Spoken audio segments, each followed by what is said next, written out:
This is the Making Waves Mindset Show with your hosts, Richard Biase and Dave Moskowitz. Learn from our journey as we share the ups and downs of being your own boss. Well, welcome everyone to the Making Waves Mindset Show. Welcome, welcome. Thanks for coming. Thanks for listening. Thanks for watching. Absolutely. You know where to find us. YouTube, Rumble, all your audio platforms. Make sure you subscribe. And like I always say, if you enjoy listening, subscribe. If you don't like our show and you really hate looking at our mugs on the TV, send it to someone who might like us. Absolutely. Please write a review, hit the star rating, and send your comments to Dave and I. We really hope the last few days since our previous recording, you are continuing to make waves in life. You're dreaming bigger and you're taking action. Those are paramount in getting your mindset wrapped around accomplishing great stuff. So, Dave, I think you should take it away. We have somebody incredible with us. We do. We have my good friend, Adrian Carter. Welcome. Welcome. Thank you. Yeah. Hi. Welcome to our show. So here I am. This is Adrian's first podcast, so it's exciting for us to get him on our show and have him talk about himself. So let's first stop. Go back to where we met. So I believe it was around 2011 that we both went to CrossFit in Toronto, and between getting our asses handed to us and finding ourselves sweating and dying on the ground, we started having camaraderie and getting competing together and trying to lift as much weights as we can over our heads. For sure. Yeah. I know we're both back into it. Well, That's right. Yeah, that's right. You had a back injury.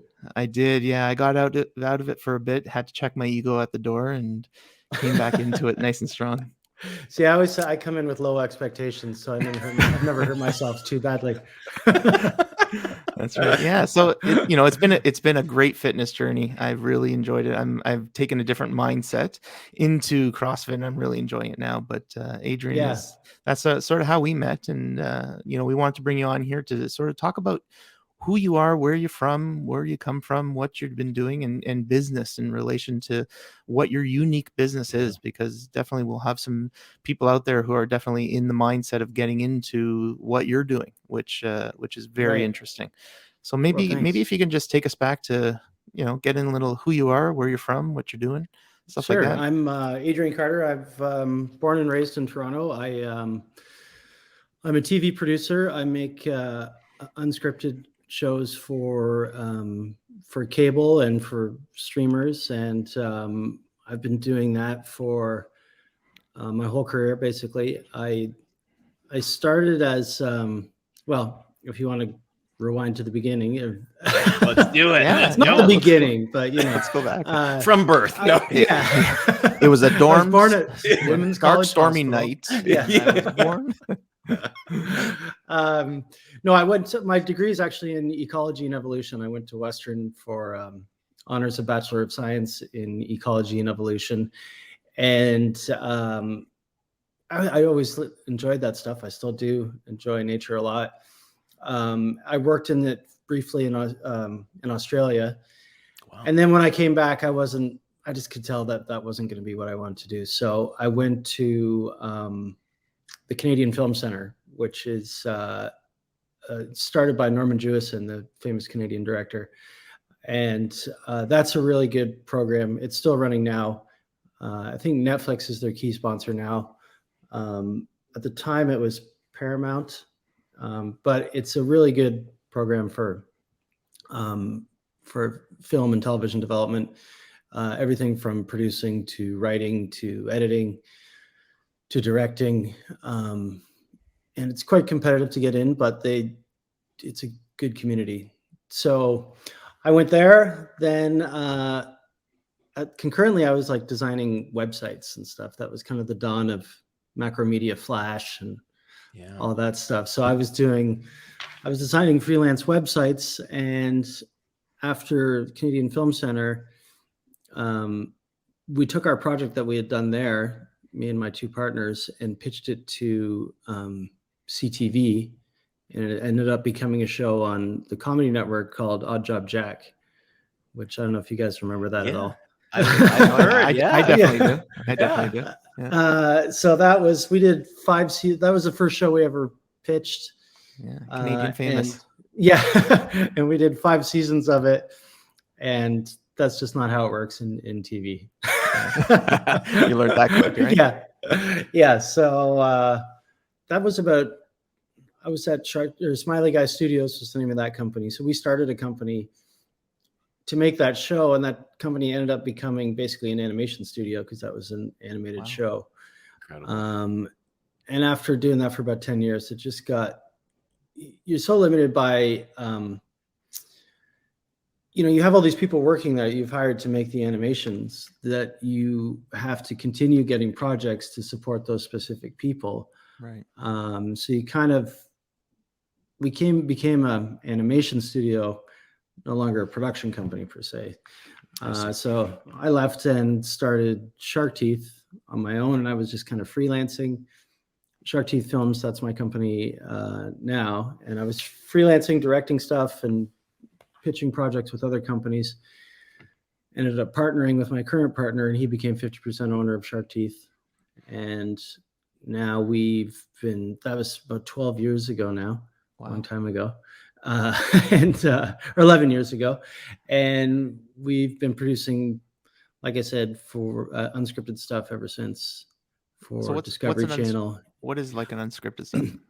Unscripted is a nonfiction show. Anything from, we do stuff for Food Network. We did a show called Vegas Cakes.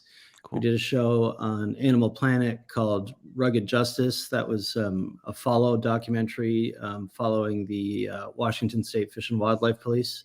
Awesome. Wow. We did a show for Discovery Channel called High Tech Rednecks, and that was these dudes in Texas that built big crazy shit for blowing stuff up. It was a fun show.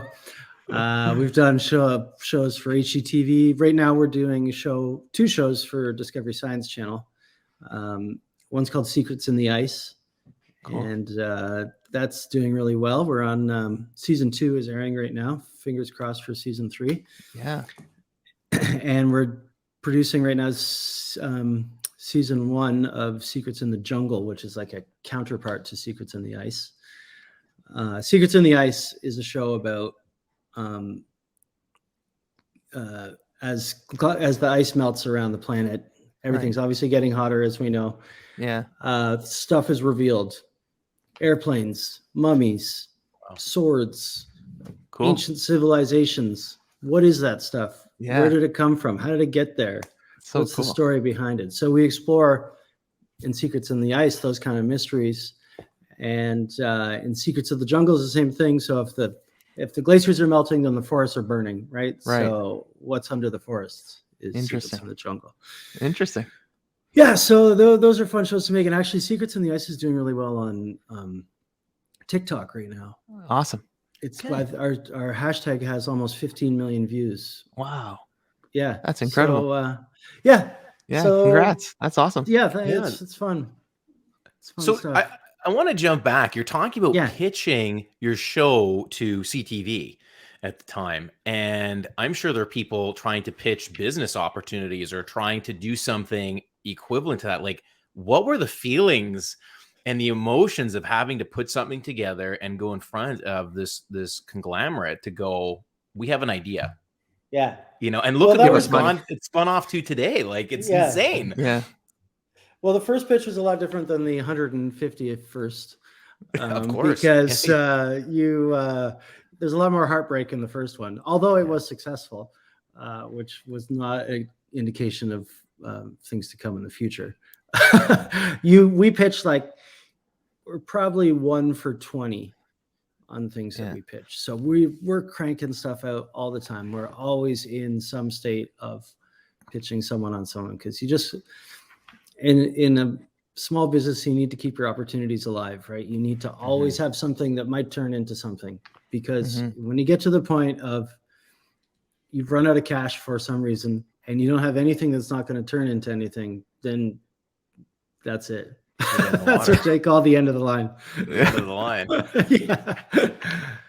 We have a common theme on the show where Dave and I have discussed the importance of not settling for no. And it seems like you said, from the first one to the 100th one, there were probably no's and yeses, but a lot of no's. And you just go, that's fine. But there's a lot of people who can't comprehend that no. And it's just Yeah. like the mental breakdown starts and that's it. And they just locked in their home. I can't do anything anymore. I'm not good enough. But you had the perseverance to be like, no, we're going back again. Doing It's a another weird, pitch. it's a TV producer thing, I think, of pitching. You just kind of, you have to learn to try to take information from the nose. And it is there if you're not going to be butthurt about it. You know what I mean? That's if a you're good not going to comment. be sad about it I like that. and argue and say, no, you didn't understand what I wanted. People understand it. People get it. It's about that initial impression. Like I always joke that the best show is just the title, the best show pitch. If you can understand it from a 2-word title, Survivor, boom. Right. You don't have to pitch that show. Like you get it right from hearing the name, right? Right. Amazing Race. Like those are like, you don't need to do any more work to pitch it. That's a good, and that takes a long time to get to that point of simmering your concept down to something so elemental like that. Right. But that's the key. Dare I ask, is the Making Waves Mindset Show approved? It's a good title. It's a good title. All right. We got Very something. descriptive. Yeah. You don't have to be going on, is he making waves? You know, it's not like making waves in a pool. It's like, metaphorical waves. When Dave and I came up with that, we're like, what on earth are we going to call this show? Because we had other ideas for other things we wanted to do when we were in policing. And then it was like, no, like, let's talk about making waves and shit. We're going to have a mindset show. Maybe this is it. And some people are like, what's making waves? I'm like, it's a mindset show. Yeah. Like, geez, it's in the title. Yeah. And if you have to explain to those people, then, you passed on them anyway, right? That's right. Yeah. Well, I'm happy we have your stamp of approval. That's No, it's great. I like it. Take us back to where you got into business and some of the things that you learned from your first Smiley. What are the big lessons that you learned? Okay, well, that was all about learning about partnership. Smiley Guy Studios, and that's a hard lesson. You go into something. The guys that I partnered with there, we were in a college program together at Canadian Film Center. We got along great. We started this company. We started making the show, and we didn't ever have a proper shareholders agreement. I'm sure you guys have heard this story before. Yeah. And so when it came to making decisions, it would get messy. Things would get emotional. Also, we were, 20 years younger. So, there's a lot less emotion when you're 49 than when you're 29. Well, your testosterone has gone out. Yeah. So it's now I have the gym. Maybe back then I didn't have the gym. Maybe that's exactly what it is. But it would be fraught sometimes, and not that it was great. It was a super fun time. We would have legendary parties, and it was really good. We had a great office right at Bathurst College, right beside the beer store there. Oh, wow. I wish I knew 20-year-old Adrian. Yeah. Because you're fun to party with now, so I can only imagine. But so we didn't have a shareholders agreement. So when it came time to leave, it was kind of messy because we didn't have any structure for how to do that. And that structure of basic agreement, there was 3 partners, and then there was 3 official partners, and then a 4th partner who was sort of our executive producer at the time and my partner's brother. And he did a lot for the business. And so it's a complicated scenario, but he hadn't paid himself for a long time. And so he felt like he owned part of the business because he hadn't paid himself. And of course, that's not how it works. The business isn't just for sale all of a sudden because you decide not to pay yourself. Right. Yeah. If you didn't pay yourself, you should have paid yourself. You should always pay yourself first lesson of any business. Yeah. Anyway, so we had to try to separate without that shareholders agreement. It worked out in the end, for me at least. No, because it turned into, do you guys know what a shotgun agreement is? No. I've heard the phrase. Yeah, like a shotgun clause is when, so say you guys for Making Waves, right? You each own 50% of it. You have an equal split.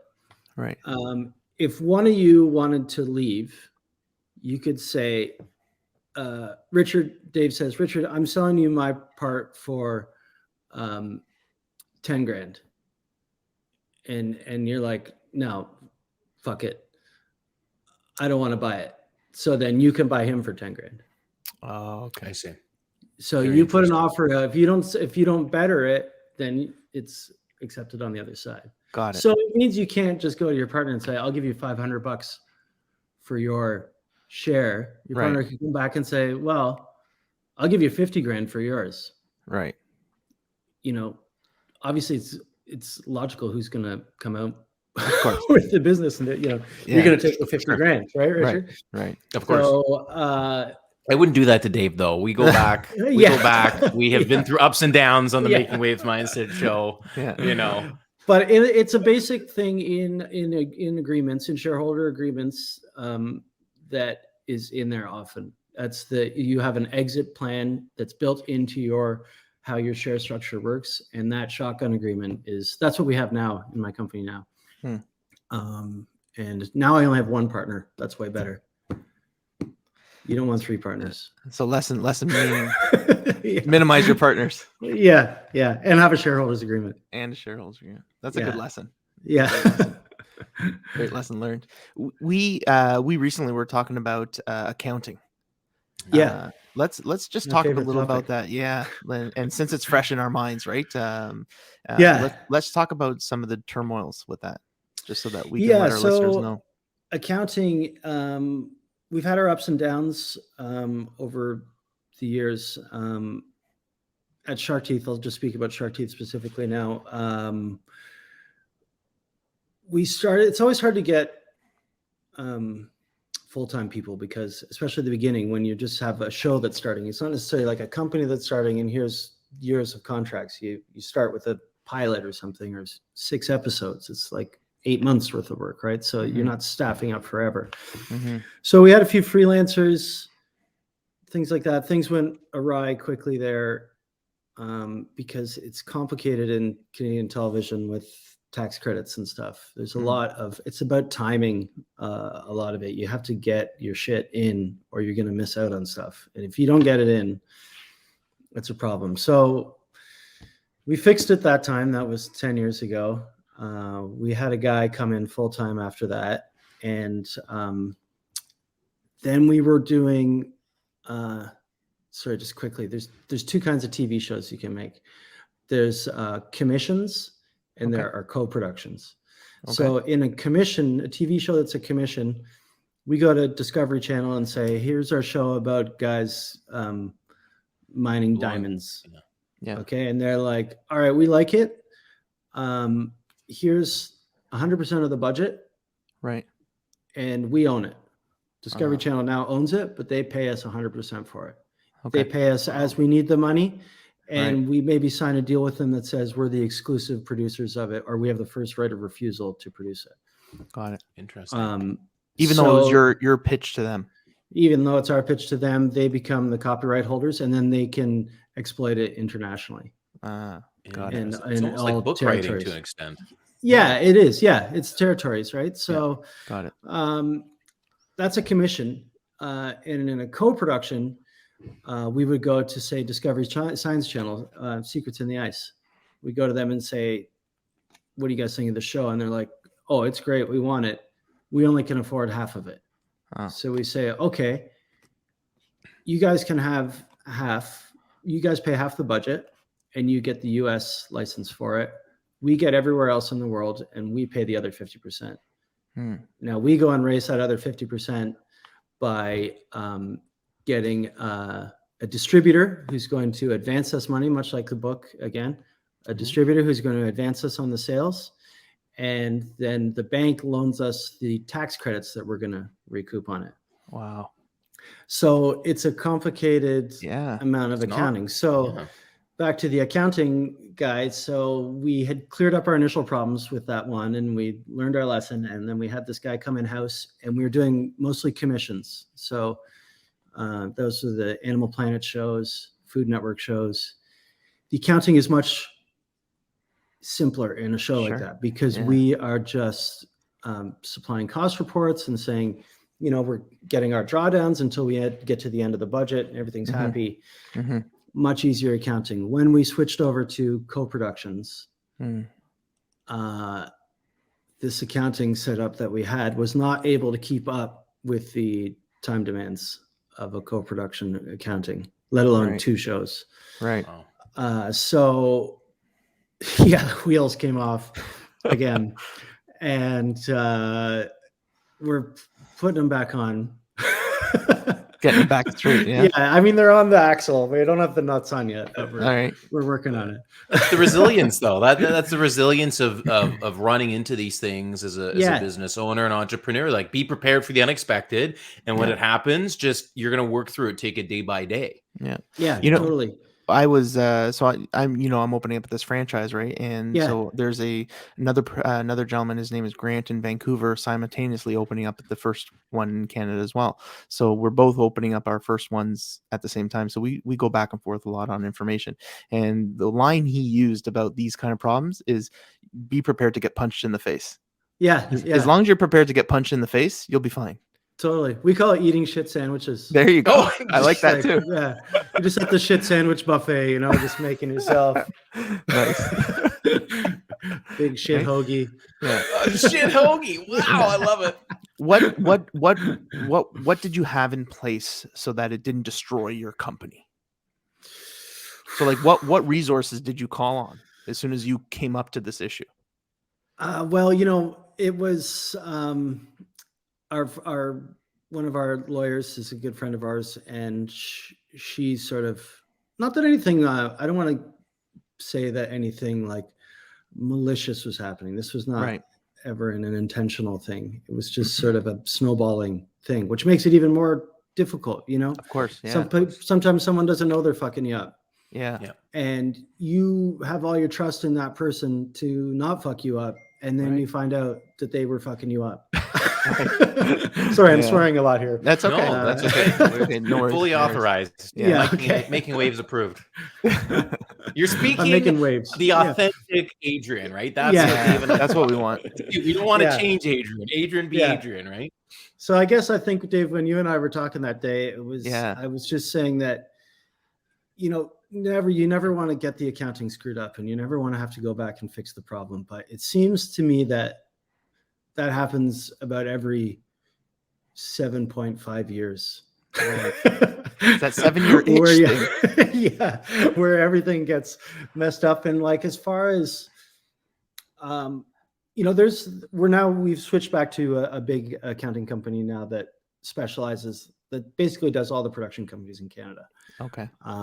We had used them initially, and we changed for whatever reason. And there's a lot more trust there now, and there's a system and an operation. You get what you pay for, I was going to say picking the proper team and having to pay a little more will save you in the end, right? Yeah. No, like, pay a lot the first time and then don't pay a second time. Right. It's cheaper. Right. And I think what's important is, we've chatted before about, depending on the industry you're in, there are specific people in that industry who are experts. So, build your power team, find that film and television industry accountant, that lawyer, that realtor, whoever you need. And no matter what industry, like Dave or myself, there's always people specific in that role. And a lot of our listeners don't know that. They're going to start their business and they think, actually, I had this conversation the other day. Somebody wants to start a business, a very specific business. And then they're like, well, our friend is an accountant. I'm like, your average everyday accountant is not going to benefit you in this very specific niche. Like, this is red flags. I'm telling you, you need to look at something else. So for the listeners, take this as your learning lesson. Find someone specific in each category that you need professional services from, even your lawyers. Totally. Yeah. And I, to that point too, is that person's always going to cost more than the generalist, right? That's right. Buddy. But like you said, their expertise is invaluable. It's going to save you in the long run. Yeah. They know where all the incentives are, all the little check mark boxes and deferrals can help you, right? So for sure. Yeah. It's incredible. What have been some of the more positive experiences that you've decided when getting into business that you've experienced? Positive experiences. Yeah. No. we've heard obviously the trials and tribulations of partnerships and accounting, but what are some of the positives that you've, looking back at your, coming out of college, coming out of university, coming out into the film industry, getting into this industry, what are some of the things that have kept you going to say, you know what, instead of just throwing in the towel and saying, you know what, I'm going to go back into the workforce, or I'm going to get out of running my own business? What are some of the positive stuff?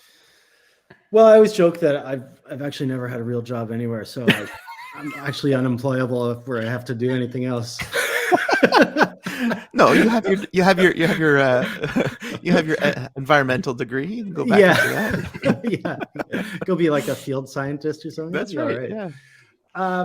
No, I think overall, like, what the nice trade-off is in, I mean, I don't know if there's such a thing as a guaranteed paycheck, but if what we're talking about is the opposite of a guaranteed paycheck, and why you would not opt for a guaranteed paycheck, why you would be an entrepreneur, why would start your own business, why? Because ultimately it's about control. You are the master of your own destiny, and you're not, there's no point, like we're talking about with the accounting or any of those things. It's like, you need to have your eyes open all the time on all the stuff.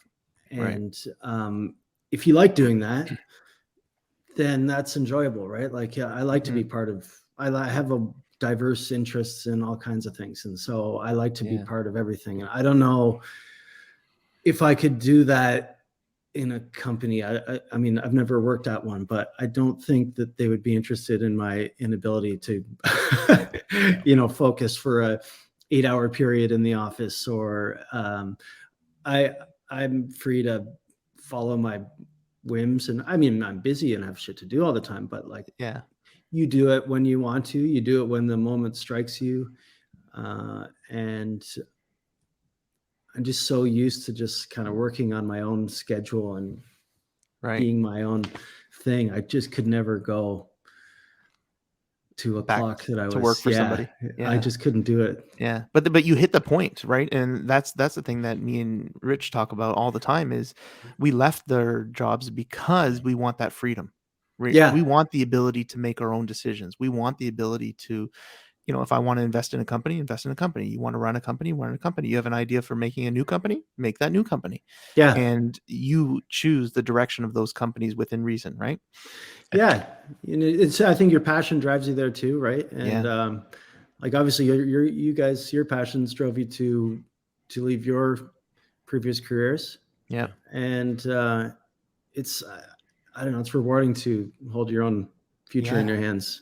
Not be like, oh, fuck, I hope somebody makes a decision that's beneficial to me. I mean, you're thinking that anyway, but it's direct sales, and that's, you're more, you have more control over that. You know what, Adrian, a lot of, I believe society is driven to, you got to get a pension. Well, for starters, who's really offering pensions? And if they are around, they're not really anything substantial. And a lot of the people that Dave and I have worked with respectively, they get to retirement and then they're panicking within the first 3 months because they realize it's not enough money. They didn't do anything else to diversify revenue or income streams.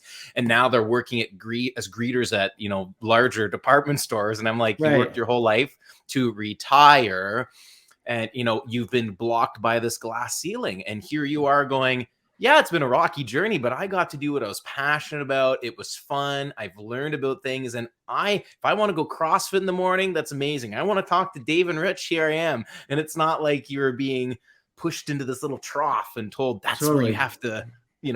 That's it. Agree. Totally agree. Yeah, that's incredible. That's awesome. What lesson can you give to that respective entrepreneur right now who is struggling with their mindset, and they're maybe on the fence? They're like, I don't know if I want to do this. I'm hearing about you in the film industry. I want to do something else. But I think there's a whole massive lesson from that. It's about taking risks and taking challenges. What could you give to that one person who's really struggling right now and just needs that confidence, that vote of confidence to do it? I think you just got to you just got to keep taking your lumps. There's no amount of magic number of hits you have to take before you get success. But if you stop taking the hits, you're not going to get the success. maybe you'll win the lottery or something, but the odds are pretty low. But if you're in there every day, even if you're like, it's happened to me several times in my career where it's been like, shit, we don't have anything. Like tomorrow, we got to let everyone go tomorrow. Nothing's going on. We got nothing. We got no money. Can't even pay the rent. And then what happens the next day? Something comes in. Yeah. And so if you have to plan and be smart about it and obviously not close your eyes to it, but at the same time, don't stop trying to do it, because as soon as you stop trying to do it, you've given up on it. Like, you should just keep pushing. If you like it, don't have regrets. I'm telling my son all the time, he's 16 and he loves designing and stuff. And sometimes he's torturing himself and he's like, I just can't come up with a good design. And I'm like, just let it come naturally. Yeah. Don't force it. Exactly. Yeah. Doesn't have to be perfect. Yeah. Don't aim for 100% perfection. Go for 95, get it done. Yeah. And then do the next one. Yeah. Like, don't stop trying to make it perfect. Done. Start something new. Right. And we talk about it's okay to have the draft version. There's nothing wrong with the draft version. When Dave and I do our recordings, we don't have this whole script planned out. Like, we sent the emails, like, organic, authentic, just be you. Like, there's no, we have to cover this, we have to do that. It doesn't matter. Exactly. Like, who cares? I'm sniffling, or we had one person disappear on the screen on us and we're like, oh my God, who cares? No, exactly. No, don't wait for that perfection, because you'll never get anything done. Right. Yeah. Move forward, right? Just constantly move forward. Yeah. And take the when people say I didn't like it, or I didn't understand it, or I'm not feeling it, they're not telling you that you're stupid or that you don't have good ideas. They're just saying simply what they said. I didn't understand it. And so you could either argue with them about whether or not they should have understood it, or you could look at what you did and say, how do I make this more understandable? It seems clear to me, but people seem to not be getting it. So what is my bias? How do I take my bias out of it? Maybe it's just not a good idea, but maybe I'm just not explaining it properly. You have to think in that way, really deconstruct. Yeah. And be open for those opinions too. Yeah. I mean, those are the best opinions. People tell you, oh, it's great, I love it. Well, then you didn't learn anything from that. Yeah, exactly. Yeah. Get away from those yes men, right? Yeah. Get some good, honest opinions in your life. Exactly. I mean, and don't be afraid of them, right? Yeah. Not too honest. Careful when you ask your wife. Yes. Yeah. So I wanted just to quickly dive into diversifying, and so like I obviously have some personal knowledge of Adrian, how you have diversified outside of the production industry. So maybe if you can just touch on why and how. Yeah. And what too. Different things. Our main involvement right now was in the cannabis industry. We were just seeing some things. We were working on an HGTV show at the time, and as cannabis was getting legalized, and our mutual friend was in that business, and we were just seeing opportunities for marketing that maybe didn't exist, based on looking at it like a TV show, looking at cannabis brands like TV show brands.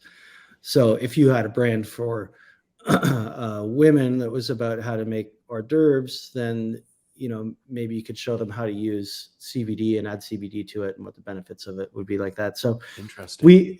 Over time it evolved into a company called Trek Brands, which is a cannabis brand company, and we have like 45 SKUs, I think, or so it's ongoing. And the reason is just try to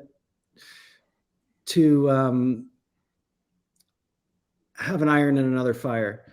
Now the trick with it, though, and with anything like that, is that you have to split. You lose control over it.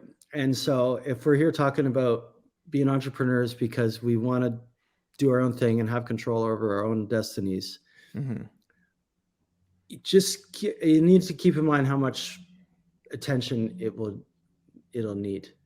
And so even though it was a positive experience, and we had to spend, we spent a good year with our eye off the ball at Shark Teeth Films, and working on this company. It was, I don't know if I would do it the same way again. Okay. Because you lose that control element. But I think maybe, Adrian, like, is there a fine line in business in this journey where you want to diversify and have creative, income streams, and you want to challenge yourself, but there's a fine line between being in the hands, operate like the daily operation physically, or elevating yourself where you have the trusted people in position where you can kind of be there, like there's that fine, like people can't just let go of control. And I've seen it, Dave's seen it. It's really annoying sometimes. It's like, just let it go. You'll grow faster. If your strength is working the film industry or managing something, then maximize that strength and find somebody to work on this on the side. Is there that fine line there? Or am I just talking crazy here? No. You're exactly, that's exactly the thinking. I think that is, when I say control, I don't mean like control, like, you're going to write the checks and make the decisions about where the office is located and stuff like that. I just mean like strategic control. And you switch it from something that you're involved in, like an entrepreneur, into something that you're just invested in. Okay. It's the eyes open thing. As long as you know what's going on, then everything's good.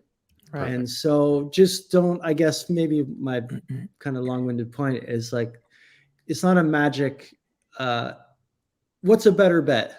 The one you're actively working in or the one you're not? And no matter which, I think that it's just more satisfying in the one you're actively working in. Right. So don't lose focus. Still keep your eye on the operation. Don't put the winter jacket away and go, hey, I'll see you in the fall. Exactly. Like you might want to check it in the summer. Yeah, exactly. Great analogy. And it's, I'm not saying anything about the company. I'm just saying it's just far as the experience of an entrepreneur goes. Yeah. It can run a bit counter to what we've been talking about the whole time of like you being the master of your own destiny. Yeah. So don't make that your main hope. Right. Yeah. Keep your main one where you are the master. It's good to diversify, and it's good to have shit out there. Yeah. And that's why I bring it up, right? Is because, being an entrepreneur, if you put all your eggs in one basket, it could be very good and very beneficial, but it also could be detriment too. Because you're closed off to other deciding issues that come around. You're closed off to ideas. Totally. You're closed off to other businesses that you could actually be benefiting from. Yeah, you're closed off to opportunities, and you never want to be closed off to opportunities, right? So I just think, it's, I don't know if that came out the way I wanted it to come out. No, Adrian, like one down. No. You hit it, and I think it's good because there are so many listeners, and they want to hear the breakdown. So us having that conversation, they're picking up different, opinions and thoughts. It goes back. I think we've talked about Shaq before, Dave, where. Here's Shaq, NBA success superstar, loving, caring teddy bear of a man, but he has something like 30 or 50 different businesses all going, from burger joints to franchises to car washes. He's not every day there flipping burgers with the team and washing cars, but I'm sure he's participating actively in various, shareholder meetings or some type of thing. So don't get your eye off the prize. And Dave and I have talked about it with the show, because we're like, well, what's the future with the show?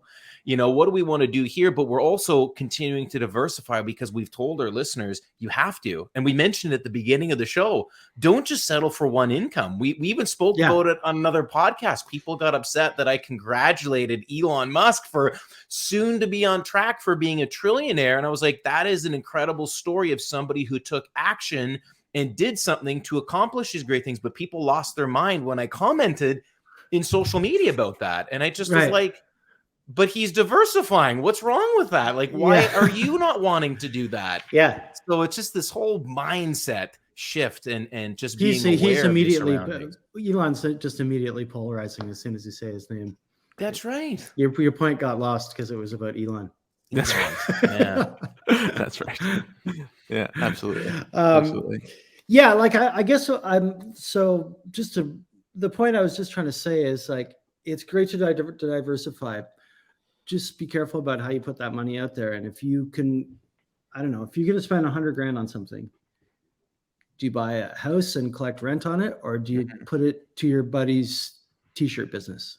Right. Your buddy might be an amazing designer. It might be my son, his t-shirt business. Okay. Right. He's a great designer. He's a good kid. When and how are you getting that money back? Right.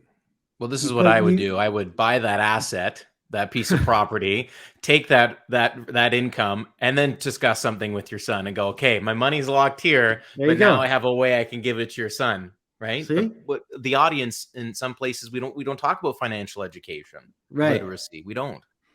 Yeah. Well, they're all part of the same thing. I think really is like, as entrepreneurs too, we're doing a lot of tax efficiency stuff too. Right. And it's all part of the same kind of discussion. Yeah, definitely. Good advice. That's fascinating. That's great advice. Yeah, that's fascinating. That's good. Thank you very much. Well, My pleasure. Yeah, thanks for coming on. Well, thanks for having me, guys. Yeah, it's been a good learning history of Adrian Carter. I feel like we're just talking about myself the whole time. It's no, that's good. No, that's that guy at the party that's just like, well, enough about me. What do you think about me? I love that. Maybe we need Adrian to do like animations of Dave and I. Yeah, that could be like, we'll renew Odd Job Jack with Dave and Rich. Yeah. I love your illustrated circle icons, by the way. Thank you. Yeah, thank you. Thanks very much. By the way, okay, quick story on the way out here. Yeah. So, Odd Job Jack, Smiley Guy Studios. When we started, we didn't know anything about making an animated show. Like, we totally reverse engineered that from nothing. We knew nothing about making That's awesome. That's crazy. So the first 6 episodes we made were like post-it notes on paper and like really hard to follow system, no system whatsoever. So we built from scratch a production management system where we followed an episode through from the script all the way through to the final delivery, and we broke down. It's an amazing system. You could assign different elements of the art. So you get a storyboard, you'd assign background artists to do the background, you get character artists to draw the characters, you get prop artists to draw the props. All the parts would come together. The layout people would put them together. It's a very complicated system, and it worked amazingly. Yeah. And so when I left there, the main technology guy, he was still there, and our head designer was still there. They took that technology and they were trying to pitch it as a separate company to my former partners. Right. And my former partners were like, nah, we don't want to do that. We don't think it's good. So they said, all right, well, if you don't mind, then can we have permission to leave and start our own company? Yeah. So they started a company called Bitmoji. Oh, wow. Yes. Which I've heard of that company. Snap Media. Yeah. So, your Bitmoji characters on Snapchat, that is Odd Job Jack. They left Odd Job Jack. Even that artwork, those characters look like season 5 of Odd Job Jack because they're designed by the designer of Odd Job Jack. That is mind-blowing. This is mind-blowing right now. And they sold that. They sold that production story already. Yeah, they sold it for so cool. I think $100 million. They sold their company to Snapchat. God. Tell me your. That was years ago. That was like 6 years ago. Tell me they're not kicking themselves now. Yeah, I know. I mean, it's because I was already done and I had sold out of the company. Right. But they were pretty mad. That's incredible. But hey, they didn't see the opportunity, and those guys had the passion to push it forward, and they pitched it all over the place, and they never said no. And eventually, they sold that piece of technology to Snapchat, and that technology was just what we made in the background to service our show. That's incredible. So you had a system. System. That's a great story. That is a great story. I love that. There's a story.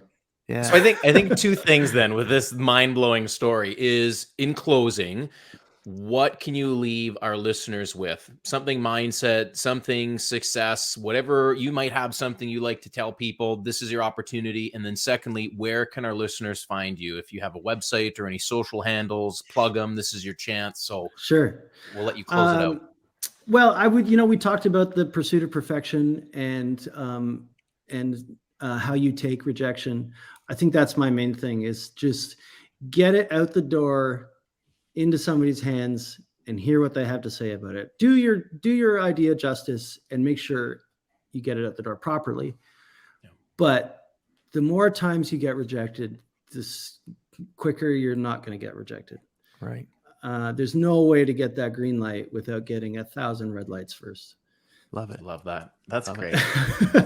That's going to be the soundbite at the start of the show, everyone. Okay, so you just gave it to us. It's done easy. It's always at the end too. I'm like, I need something in the middle, but it's always at the end. Anyways.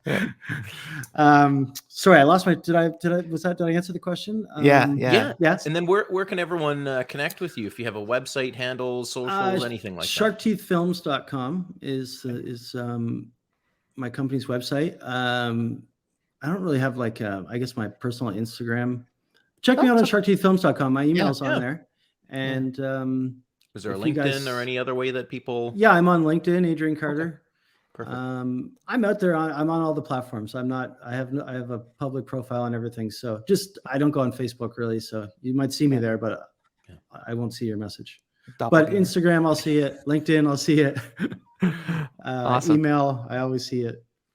Amazing. Except for your guys' email, you got sent to my spam, but nothing personal. I don't know why. We're building the draft version. We don't know. We keep playing with things, and it's all right. Yeah, that's great. Great experience, though. Thanks so much for having me on, guys. Thank you. No, we appreciate it. This has been an incredible story. Everyone, you know where to find us. Dave, as we close out, what do we say? Yeah, dream bigger, take action, and make waves. You got it. Nice work, guys. To the next one, everyone. Thank you. Awesome.